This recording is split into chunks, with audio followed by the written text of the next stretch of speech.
Let's check in with our social media expert, Deborah Mensah-Bonsu. Deborah, there's big news today. I hear a Canadian icon is getting a major makeover. She has gotten a major makeover, and I feel like she's aged about 5 to 7 years as well. Anne of Green Gables. Oh, Anne. Let me show you what she now looks like, according to Amazon anyways. The scandal. Anne of Green Gables scandal is what it's called now. People are really, really angry about it because, if you'll remember, this is what Anne used to look like. I'm married personally, so doesn't that get me out of Valentine's Day? No, that gets you more in than ever, actually. You don't want to mess this up at all if you have a ring on your finger. That is bad news. A lot of people say it's just about making money. It's about commercialism. You know, Hallmark invented this day. But it's actually not true because Valentine's Day is based on Saint Valentine. And Saint Valentine was executed, Chris. Do you know why? I have no idea. Be mine. Very clever. It's and like very, a 4th grade sort of Valentine. Very photogenic, the both of you, especially your friend there. She's going to kill me for showing the photo. But it had to be done in the name of love, Chris, okay? All right. Weight through those heels. And that is exactly not what we want. No. Someone that's, carrying a bit of extra weight, or if they're... What are you trying to say? No, I'm not talking about you. 4. So let's recap. To be a true Bombers fan, you need to know your history, know your players, present and past, and of course, dress the part. Deborah, what's happening to Taves in Twitterverse? Well, Twitter has been abuzz for 2 days with ordinary people venting their frustrations with the bill. You can see one over here. It says, "I'm running late for dinner. Can you let my wife know? Thanks, pal." So as you can see, they're doing it in a funny fashion. He can either stand with us or with the child pornographers. Strong words calling for openness on the internet got Vic Taves more access to information than he bargained for. I think the Tell Vic Everything thing is pretty awesome. People all over Twitter are telling the minister everything.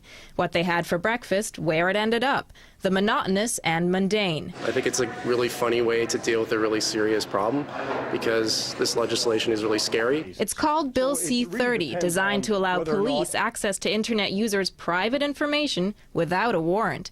And that's caused thousands of them to offer up all information freely in protest. Sometimes I record games without the expressed written consent of the league or broadcaster. Tell Vic everything. This social media expert says instead of writing petitions or picketing outside government buildings, political activism is increasingly taking the form of a tweet, and humor is the catalyst. They're using the hashtag as a way to go ahead and build community around a certain topic, and they're using humor as a way to spread that message around, and they're doing it quite effectively, as we can tell. Tell Vic Everything was the top trending topic in the country today, and privacy expert Brian Bowman says despite the laughs it's drawn, it's with good reason. The information that could be collected for other things, and I think that open-endedness is really causing a lot of concern. He says there needs to be a balance between policing the bad guy and respecting the privacy of citizens. And if nothing else, the outcry demonstrates the power of the medium.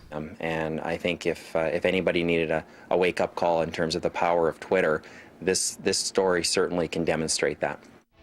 Say it. Vampire.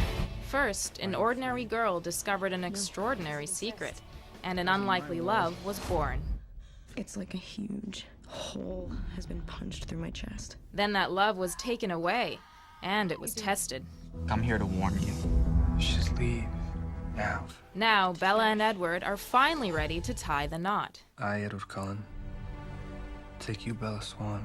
And Twihards the world over will be watching. Just because we love the movie, Team Edward all the way. After years of bloodlust and terrible reviews, it's obvious Twihard fans bitten by the vampire craze aren't ready to drive a stake through the heart of this story just yet. Sex scene, wedding dress, pregnancy, she looks like she's gonna die. It's gonna be awesome. I know it's not gonna end until next November, but I want to see how it starts to end. This marketing specialist says it's the age-old trick of leaving them wanting more that has made and continues to make this franchise so successful. Forbidden love, the choices they make, the battle between good and evil, it's such a complete story and it leaves you hanging. It's a cliffhanger, right?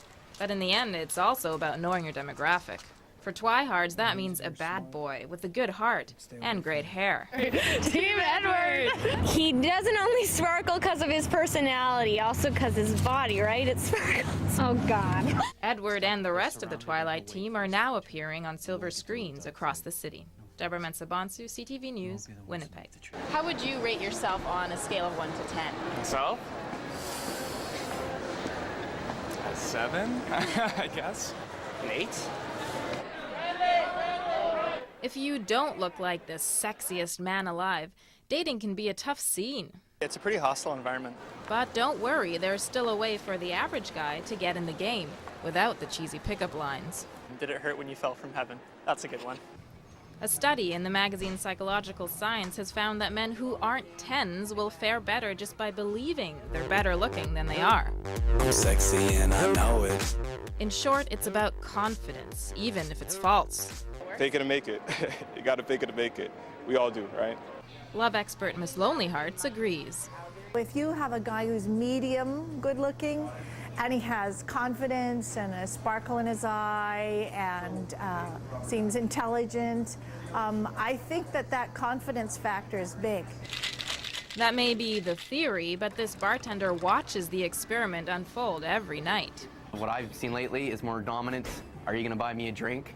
And of course, usually a remark is no, but the girls kind of set back like someone actually said this to me, and they'll, okay, fine, what are you drinking? Experts say even though guys can load up on their self-confidence, there's other things men shouldn't forget, like not giving up on soap and razors. To have a smell where a woman wants to come closer, just to get a little whiff of that, sometimes that's actually just soap, sometimes it's just deodorant. And maybe drop the pickup line. How much does a polar bear weigh? Enough to break the ice. Deborah Mensah-Bonsu, CTV News, Winnipeg.